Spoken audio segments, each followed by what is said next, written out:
You know, nobody but nobody knows how to make lemonade from being handed a lemon more than the Lord God of Israel. You're going to see what I mean by that shortly.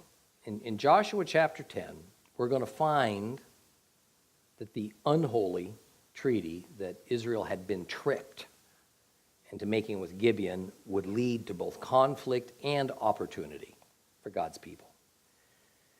Joshua chapter 10. This is a story of the conquest of the southern part of Canaan, geographically speaking. And chapter 11 then is going to take us into the battles for the northern parts of Canaan, geographically. Now, up to now, Israel had really not made any serious headway in occupying the Promised Land. They had 2 battles up to this point, Jericho and Ai. And both battles served the divine purpose of educating Israel about the very nature of holy war. The necessity of being scrupulously obedient to their divine warrior leader, Jehovah. What happened when they were, and even more important, what happened when they weren't. And never counting upon just their own strength, but rather on the power of the Lord if they wanted victory. Now, I want to pause for a few minutes and review some of the ground rules and principles that make Joshua understandable and full of meaning for us today.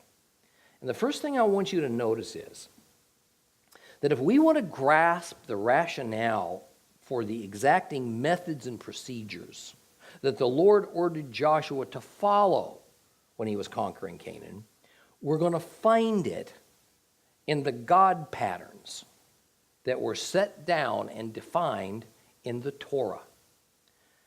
Holy war was being waged.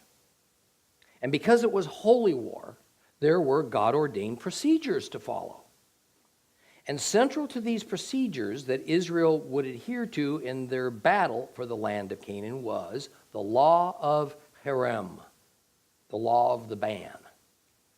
And central to the law of Herem was the concept of holy property.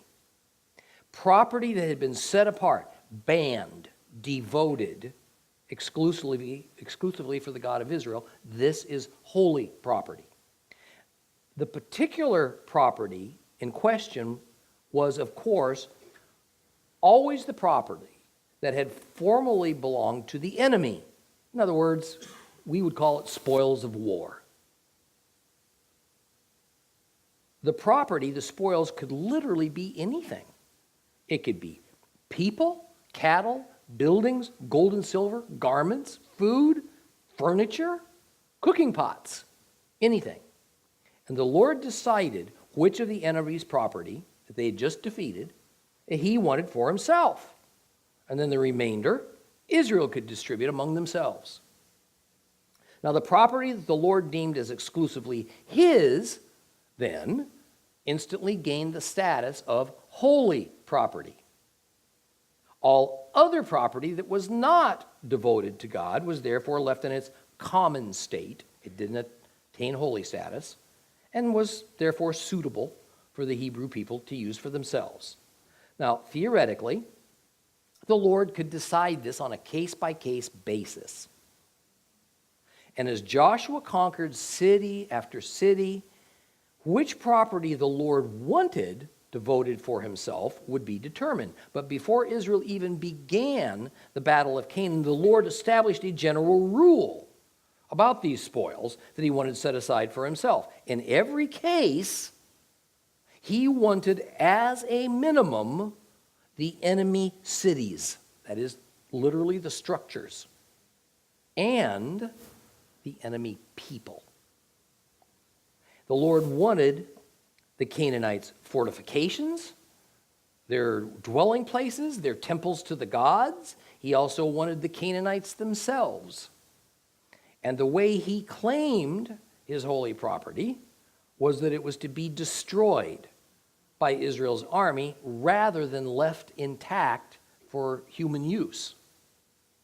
If the holy property was buildings, then they were leveled and they were burned. If the holy property was people, they were killed and usually left to burn in the smoldering rubble of the city where they died. Therefore, the law of Harem operates within the pattern, catch this, it operates within the God pattern of sacrificial offerings that the Lord had established early on in the Torah. That is, an animal is devoted, it's designated as the sacrificial offering to God. So what happens to it? It instantly becomes holy property. In order for the Lord to claim that holy property, then, the animal is killed and then burned up on the brazen altar. And if grain was part of that offering, it too was killed, so to speak, by being harvested, taken off the plant, and then prepared by being ground up or mixed in with some other specific ingredients. And then once offered, it too was burned up. It was destroyed, if you would, on the altar fire. But in the first two battles for Canaan, Jericho and Ai, another key God pattern was followed, the principle of first fruits. Jericho, being the first Canaanite city and group of people that would be conquered in the conquest, was therefore the first fruits.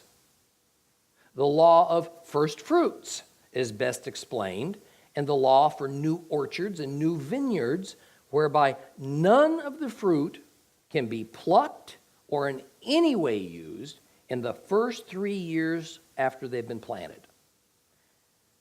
The law of Moses says that in the fourth year, the fruit produced is to be harvested, but all of it is to be devoted to God. Then in the fifth year, the second year, in other words, that the fruit can be harvested, in the fifth year then, the first part of the fruit, the tithe, that's given to God, but all the remainder now can be eaten by the people. So Jericho, being the first fruits of Canaan, metaphorically speaking, what happens to the first of the first fruits? It all goes to God. The people of Israel can have no part of it. And thus the order that everything in Jericho had to be destroyed and burned up, including what would usually be considered spoils of war that typically went to the army. Of course, we recently read in Joshua how one man, Achan, violated God's principle. And boy, that caused a lot of trouble for him and his family, and in fact, all of Israel. But the city of Ai, the second of the first fruits of Canaan, God wanted only his part. See how this tracks? Just his part. The people and the structures. The remainder of the spoils of war go to Israel. See, it's patterns. It's always patterns that we want to be looking for as we go through God's word. Now, as we begin chapter 10, Israel has made a major misstep, and it wasn't their first. At Ai, the people of Israel determined from their easy success at Jericho that this whole business of holy war and conquering Canaan, man, this is going to be a piece of cake. So they didn't bother to consult God before entering the battle for Ai.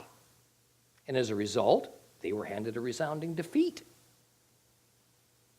And after understanding where the problem lay, that was Achan's sin plus Israel's sin of arrogance and disobedience and not first seeking the Lord, Israel repented. They regained favor with God, so the Lord handed over Ai to them.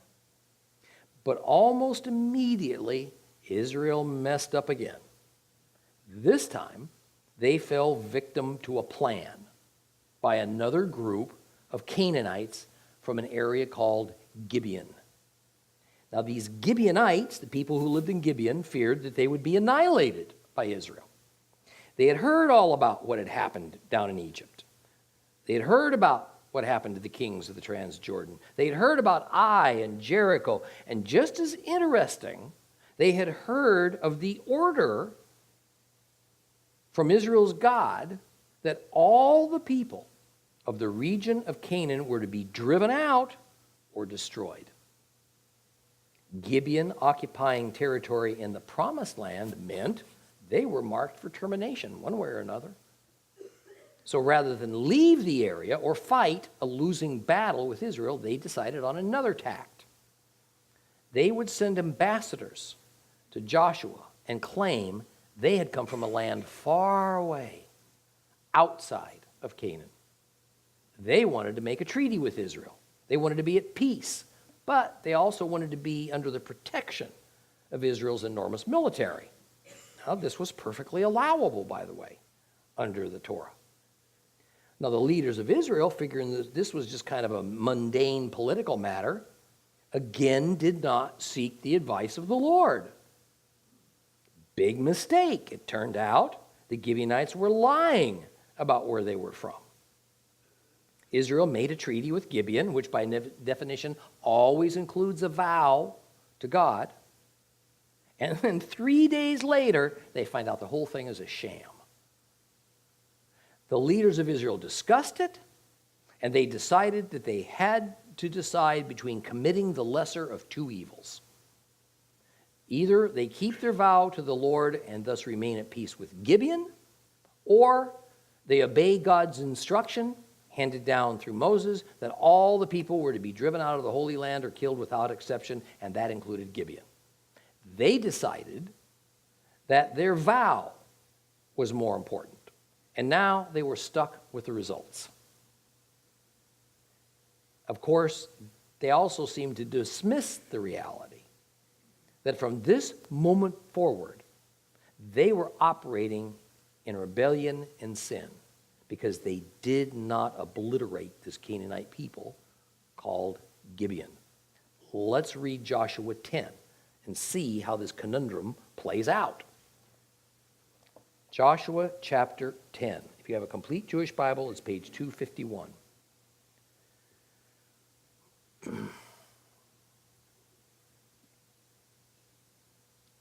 When Adoni-Sedek, king of Jerusalem, heard how Joshua had taken Ai and utterly destroyed it, he had done the same to Ai and its king as he had done to Jericho and its king, and how the inhabitants of Gibeon had made peace with Israel and were living among them, his people became greatly alarmed, because Gibeon was as large as one of the royal cities, larger than Ai, and all of its men were courageous.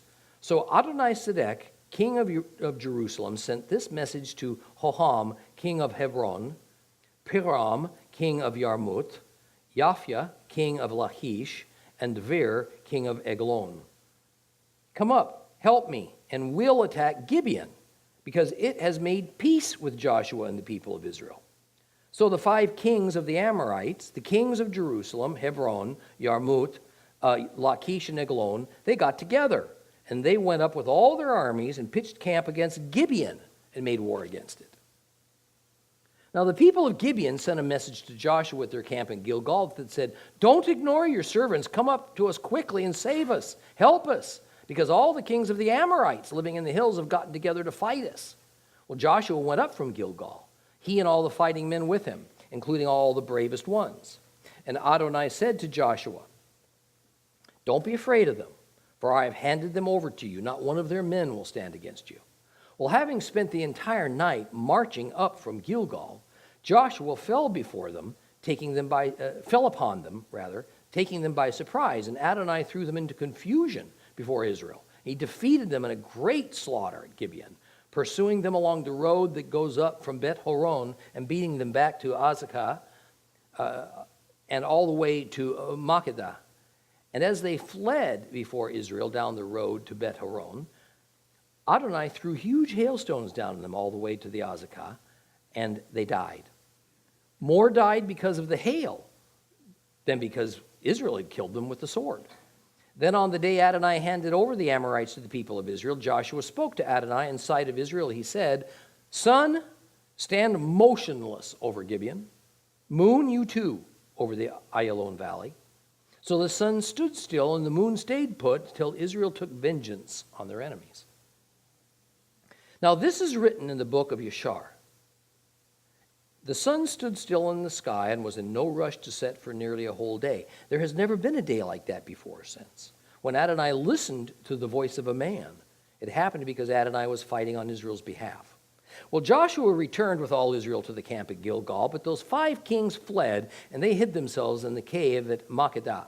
And it was reported to Joshua that the 5 kings had been found hiding in the cave of Makkedah.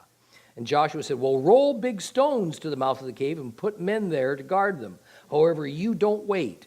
Keep chasing your enemies and attack those farthest from the rear. Don't allow them to return to their cities because Adonai has handed them over to you. Well, after Joshua and the people of Israel had finished killing them off in a very great slaughter, till they had been destroyed, and the remaining remnant had entered the fortified cities, all the people returned safely to Joshua at the camp at Makkedah, and no one said a word against any of the people of Israel.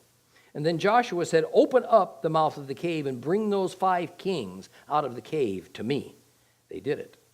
They brought the 5 kings out to him, the kings of Jerusalem, Hebron, Yarmouth, Lachish, and Eglon. And after they had brought the 5 kings to Joshua, he summoned all the men of Israel and said to the commanders of the soldiers that had gone with him, come here and put your feet on the necks of these kings. And they came and put their feet on their necks. And Joshua said to them, don't be afraid or confused, but be strong and bold, because this is what Adonai is going to do to all your enemies that you fight against. And with that, Joshua struck them, put them to death, hanging them on 5 trees, where they remained hanging until evening. And at sunset, Joshua gave an order, and they lowered them from the trees and threw them into the cave, where they had hidden themselves, and then they laid big stones at the mouth of the cave, and they remain there until this day. Now Joshua captured Makkedah that day, defeating it and its king by the sword. He completely destroyed them, everyone there. He left no one. And he did to the king of Makkedah what he had done to the king of Jericho. Well, Joshua went on from Makkedah, and all Israel with him, to Libnah, and he fought against Libnah. And Adonai also handed it and its king over to Israel. He defeated it with the sword, everyone there. He left no one. And he did to its king what he had done to the king of Jericho. Joshua went on from Libnah, and all Israel with him, to Lachish. And he pitched camp against it, and he fought against it. And Adonai handed it over to Israel. He captured it the 2nd day. He defeated it with the sword, everyone there, exactly as he had done to Libnah. Well, but then Horam, king of Gezer, came up to help Lachish. So Joshua attacked him and his people until he had no one left with him. Joshua went on from Lachish, and all Israel with him, to Eglon. And he pitched camp against it and fought against it. And they captured it that very day, and he defeated it with the sword, completely destroying everyone there, exactly as he'd done to Lachish. Well, Joshua went up from Eglon, all Israel with him, to Hebron. And there they fought against it. They captured it, defeating it with the sword, including its king, its villages, everyone there. He left no one, exactly as he had done to Eglon. But he completely destroyed it, everyone there. Joshua turned back, and all Israel with him, to Debir, and he fought against it. And they captured it, its king, its villages, defeating them with the sword and utterly destroying everyone there. He left no one.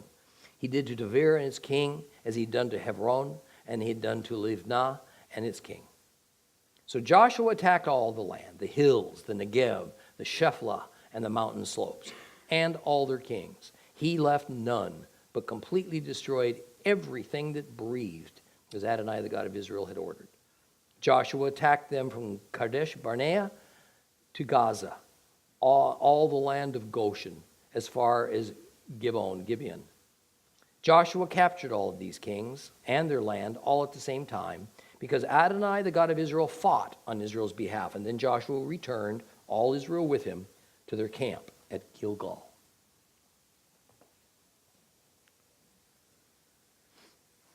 The matter of Gibeon making a peace treaty with Israel became known throughout the region very rapidly. It shook the other tribes and the nations who lived in the land of Canaan. So there was this fellow named Adoni-Zedek who ruled over the city-state of Jerusalem at this time. Now, this is a good time to remind everyone, Jerusalem was not originally founded by Israel. Rather, it was King David who captured it and then made it his capital city. The best and earliest records give credit for the establishment of that city to the Jebusites. Now, just who the Jebusites were is a whole other matter. There's a lot of indication they were a sub-branch of the Amorites. Now, the first known name for the city that we now call Jerusalem was Yevus or Jebus. Now, Jebus is a Canaanite word. So the residents of Jebus were rightly called Jebusites. And in Aramaic and Arabic, that same place was called Salem. So Jebus and Salem were both very early recognized names for what we today call Jerusalem. Now in Genesis, we read of this mysterious Melchizedek, king and high priest of Salem, we were told, Jerusalem. Now, of course, this was a time around 600 years before the era of Joshua and the conquest of Canaan. So Jerusalem was already an old city by the time the Israelites arrived there. Now, notice the similarity between the two names Melchizedek and Adoni-Sedek. The first translates literally to king of righteousness. The second translates to Lord of righteousness. In reality, they're synonymous terms. It was the tradition of the residents of Yevus to give all the kings of their city-state essentially the same name. And the name was really not a name. It was a title. And by way of example, what I mean by that, Yeshua, Jesus, is a formal name. Messiah, Christ, Savior, that is a title. Yehovah is a name. God is a title. Ramesses is a name. Pharaoh is a title. Adoni-Sedek was a title for the current king of Yevus, Jerusalem. We have no idea what his formal name was. Now, interestingly, it has been suspected, even in the days of antiquity, that Abraham may himself have actually been an Amorite, since they were a tribe or a nation or a culture that came from Mesopotamia. Abraham came from Mesopotamia. And if the suspicion that the people of Yevus, the Jebusites, were a branch of the Amorites, that would easily explain why Abraham would have been so familiar with Melchizedek, who was the king of the city of Yevus at that time. I mean, they may both have been from the tribe of the Amorites. That's not proved, but you know, it's a pretty reasonable speculation based on the evidence that we have. Now, the reason I went there is to explain that we see the king of Jerusalem plus a 5-nation coalition together go and attack Gibeon, and it was in order to punish Gibeon for willingly becoming a vassal of Israel. And some of the verses in Joshua 10 refer to the people of this coalition as Amorites. And without doubt, not all of these 5 nations were Amorites per se. However, the Amorites that began as a small and distinct tribe up in Mesopotamia had, because of their aggressive nature, eventually become a very dominant culture. And they had absorbed many other tribes and cultures, and they grew to have such influence in the Middle East that by Joshua's day, to say Amorite is not far off from just saying Westerner, for example, in our modern word. Or as another example, the New Testament Bible deals a great deal with Greek culture, and we still speak of Greek culture to this day. But only a minority of those who were part of the Greek culture in the New Testament were actually ethnic Greek. It was a situation whereby the people of Greece were credited for developing an integrated system of philosophy and theology and language and government that spread far and wide. Nations that adopted that system didn't necessarily come under the rule of Greece, nor did they become ethnic Greeks. They just operated in a popular and very well-known system called by that name. Therefore, we'll find, again in the New Testament, Gentiles who lived under that integrated system of philosophy, language, theology, government, called Greeks. Greeks. But the vast majority didn't come from Greece. They didn't pledge allegiance to Greece. They were talking about a culture. So the term Amorites in the Old Testament is roughly equivalent to the term Greeks in the New Testament. And the terms came more to refer to a common set of cultural values and language than to any kind of a genealogy or nationality. Now, one of the reasons that Adoni-Sedek was so upset by Gibeon kowtowing to Israel was that Gibeon was a great society. It was not some small, helpless group of people. Gibeon was a grouping of actually several cities that were as big as what were called in those days royal cities. Now, royal cities were where the kings of any particular region resided. The royal cities were the largest, the richest, and most fortified. They had the highest walls.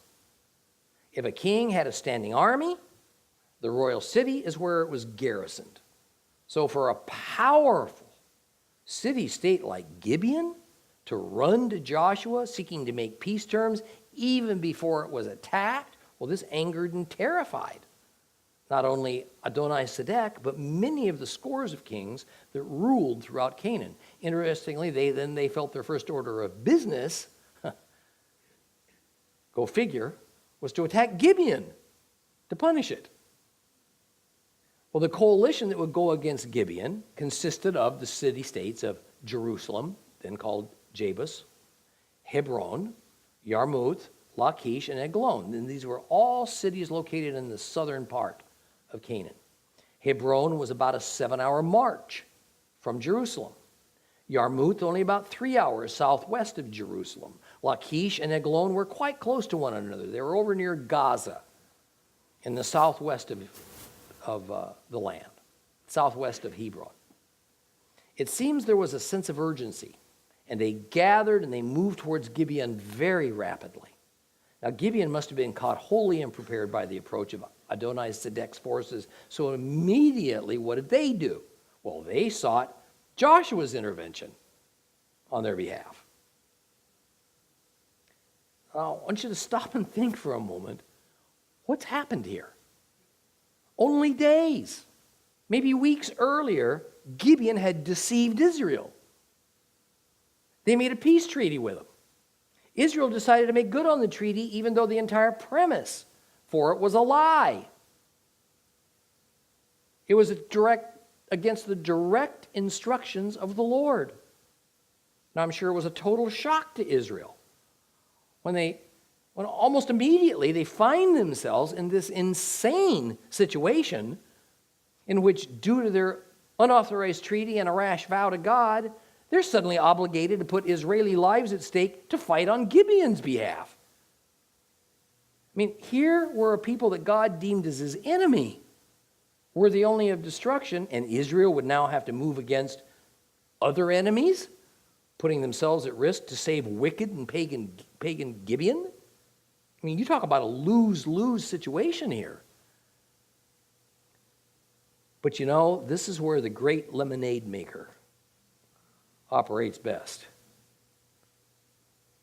Even though Israel had made a terrible mistake in allying themselves with Gibeon, the Lord decided to use it all for his purposes. After Israel was at first ushered into Canaan over a miraculously plugged up Jordan River, and then after Jericho was taken by a series of supernatural acts by Jehovah, and after the second battle for Ai that just went like clockwork, Israel was wondering where to make their next move to conquer Canaan, just how they would initiate it. Yet, if the conquest of Canaan was going to be the serial attacking of fortified cities throughout the land, one at a time, man, Israel's losses were going to mount. And the amount of time it was going to take, it could easily be generations. No people can sustain a high level of war effort for that long. So the Lord used Gibeon to take that next step. By definition, these five kings who came together to attack Gibeon were kings over royal cities. They each lived and ruled in substantial walled cities. And the cities had nearly impenetrable barriers for defense.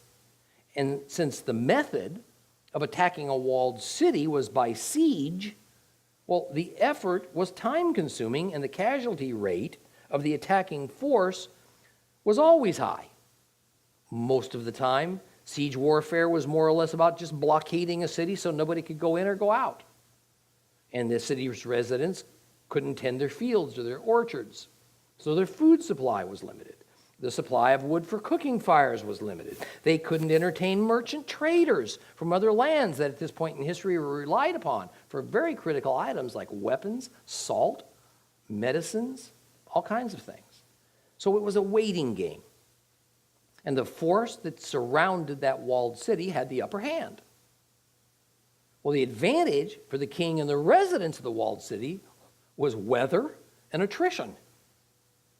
If they had planned well enough, if they had stockpiled enough food and weapons, and they had a substantial water source inside of those city walls, and pestilence and disease didn't play too big of a role, it was really difficult for an opposing army to force its way into a city.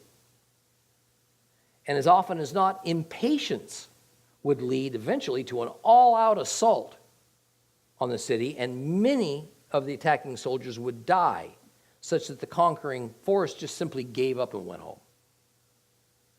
Well, think back to the battle strategy for Israel against Ai.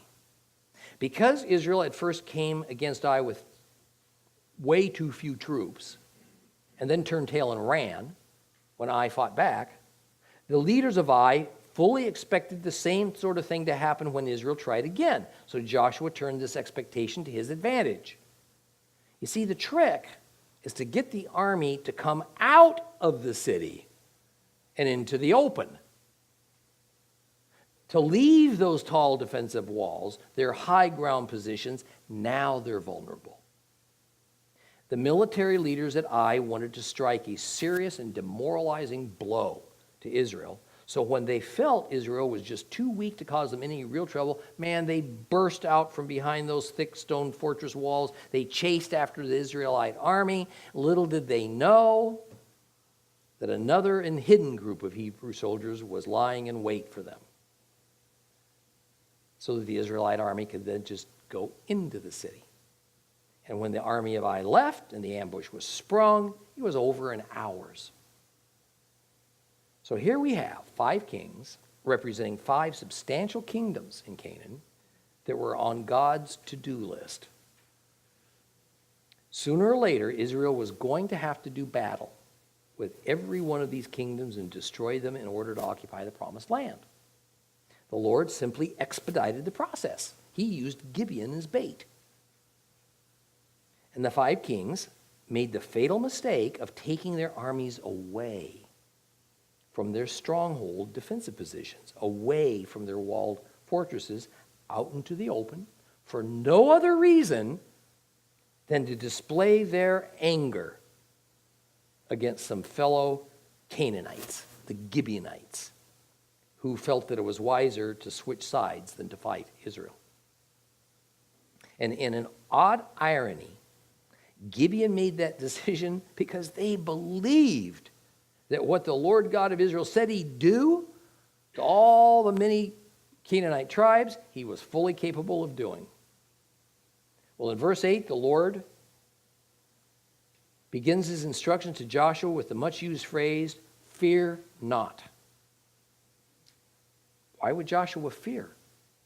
He was going to be battling the allied armies of 5 nations simultaneously. Oh, man.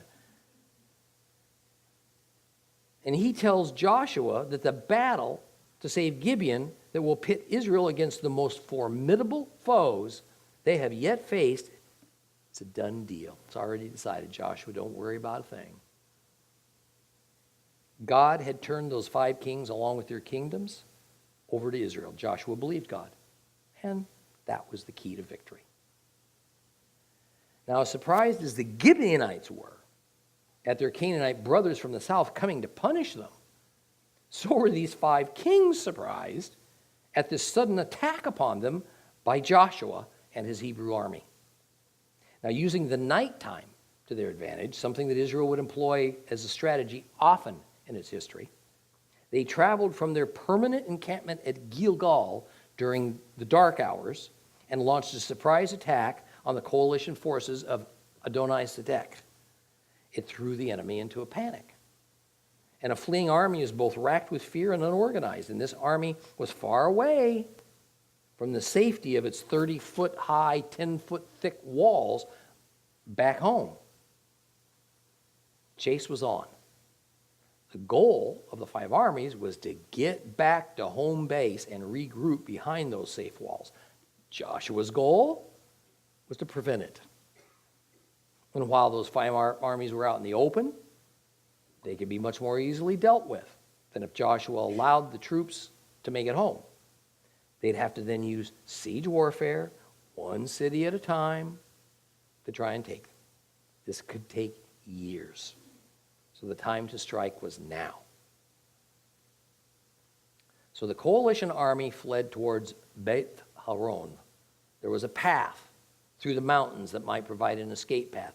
Beth Horon means the house of caves. And the area was littered with caves. Pretty soon the 5 kings was going to try to use one of them to hide from Joshua's forces. Well, Beth Horon was more a region than the name of a town. And these passages speak of an upper and a lower Beth Horon, or in other words, it was an ascent and a descent. And this place is northwest of Gibeon. Now, upper Beth Horon is high up in the hills. It's about 5 miles from Gibeon. Lower Beth Horon is about 1.5 miles further away from that. And as they were in the pass descending out of Beth Horon, the Lord himself smote the army of these 5 kings with what? Hailstones. And the stones were large enough, and it came upon them so suddenly that more of them died, we're told, from the hailstorm than Joshua killed with the sword. Now it's here in verse 12 that we get one of the more famous and puzzling stories in the entire Bible. It is the story of the day that the sun stood still in the sky and night refused to fall on account of Joshua asking the Lord to make it happen. Now I want to take a look at this story for a few minutes. First of all, there was a very practical reason that Joshua wanted the daylight to go on longer than normal. Battles always ended at sunset in that era. It was a simple matter of not being able to discern friend from foe. Plus, by the end of a long day of battle, the soldiers were pretty exhausted, and they needed rest and they needed food. Now, in this particular incident, the troops of this 5-nation coalition were anxious for the darkness to come, of course, so they could hide, maybe escape from Joshua's clutches. They stood a very good chance of most of them making a stealthy return to their home cities during the nighttime. Now, Joshua understood this, and he realized that by all that was natural, there was simply not going to be enough daylight hours for him to finish the job.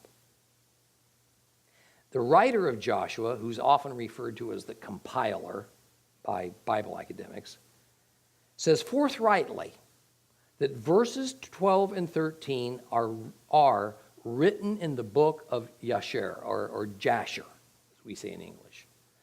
In Hebrew, it is the Sefer of Yashar. Now, in English, it is literally the book of the upright, or the book of the righteous. So despite what one might think, Jasar was not somebody's name. Now, the book of Yashar has never been found, but it obviously existed at some point in history. It is said to be a compilation of poems and of war songs, which were just poems, about some of Israel's greatest heroes. Now, I've told you on a number of occasions that the Torah and the Old Testament in general were not written like a daily journal or a diary. Most of the books had a primary author, but probably not even one of them was completed start to finish by the same person. The time frame was just too long. And usually, by the way, if you'll notice it, it was always written in retrospect. So whoever contributed this section of Joshua had some document at his disposal. It was called the Book of Yashar, and it must have been pretty popularly known about. Therefore, the form of the quote about the sun standing still is poetry. It's very important we take it in that vein. Exactly how literally we should take it is the issue that has created a multitude of opinions about those two small verses. Now, let me start by saying that to some extent or another, a miracle was involved. There is really no other way to read it or account for it unless we want to simply see it as a Hebrew fairy tale. And by the way, many think that's exactly what it was. The scenario has Joshua asking God to keep the sun and the moon from setting and thus preventing nightfall. How is it that both the sun and the moon are mentioned since it's a daytime event? Well, I think we've all seen that faint glow of the moon up in the sky during the day. And in our current narrative, we have the sun hovering over Gibeon, and to the west over Ayalon was the outline of the moon. The sun was on its decline, the moon was on its ascent. Joshua cried out to God to help him by giving him more daylight hours. God obliged. Now, it's interesting to me that in verse 14 that it says there was no day like that day before or after it, and part of the reason for the momentous nature of that day was that the Lord hearkened unto the voice of a man. That's what made it so special. Now, what makes this interesting is the word hearken. Now, we've discussed this word before. The Hebrew word that is usually translated as hearken or listen is, what's the word? Shema. Shema. Shema does not mean listen. And hearken also is not an outdated English word that means listen. Rather, both of those words, hearken and Shema, mean hear and obey. Hear and obey. It is not a passive word. It's not simply hearing something like listening to the sound of the wind or listening to some music. Rather, it carries with it always a sense of action. The hearing brings the doing. To Shema is to hear something and do. It would be a tad too far, probably, to say that God obeyed Joshua, of course. Yet, poetically speaking, that's sort of the idea that's being brought across here. It is portraying Joshua as having such great standing with the Lord and displaying such perfect obedience that Joshua speaking it causes the Lord to act without deciding the rightness or the wrongness of the request. Now, I think the best way for us to think of it is as it is in Exodus when the Lord explained that as his mediator, when Moses spoke something, we were to take it that it was as if God himself spoke it. When Moses ordered the Nile to turn blood red, he didn't have to go to God. He didn't have to consult with him. And then God turned around and gave an order for the river to change color. God put authority into the mouth of Moses, such that Moses could order these things using God's power. I believe this is the same sense that is happening here. It is but another way of explaining that when Joshua ordered the sun to set, it was as if God ordered it. As sun not to set. It was as if God ordered it. So, is that what actually happened? Did the earth actually stop rotating for a time, or did its rotation slow way down for a few hours? Taken at its most literal, this is not saying that the sun stayed at its zenith and just stayed there perfectly still. Rather, it's saying that the sun stood in the midst of the sky, meaning it did not reach the horizon, it did not set. And as it says, it did not hasten, it didn't hurry. towards the horizon, so the day would become night. Now, there are scholars who think that since this is poetry, and without doubt it is poetry, then we can rightfully view it a little bit differently. For instance, there are those days when the hours seem to fly by so fast, and we have something so critical that we have to accomplish, it seems to us as if time is just sped up. There are other times when we can look at a task that must be accomplished today, and we see there's just no way we're going to get it done today. It isn't going to happen. But we begin, and lo and behold, somehow, it seems like we did 12 hours worth of work in 8.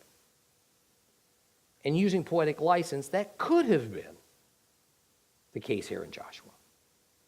The long or the short of it is that while it is possible for the Lord to stop the earth from rotating, the sun from setting, the moon from rising, I find that because of the type of literature used, that it is virtually acknowledged in the passages themselves that this is a story from the book of Jasher, a book of war songs and poetry, and that the effects worldwide of the earth suddenly stopping its rotation, you would think would be mentioned elsewhere in history and in legend, would have been as universal as we hear about the worldwide flood in so many different societies.